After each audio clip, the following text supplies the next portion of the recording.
աղեն կանում, սև բիբար, այսպես գեղեցիկ ձևով ամեն ինչը, այնուհետև ինչ ենք անում, պանիր ենք կտրտում կողքը,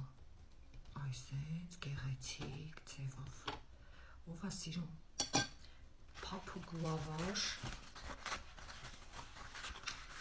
փափուկ պանիր և հասած լոլիկ, ինձ թվում է սիրահարները շատ կլինեն, լոլիկի տեղը չեմ ասել,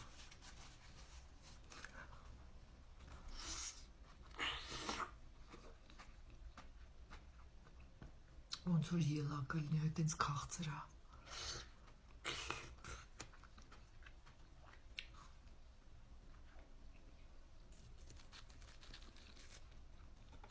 բա սոխը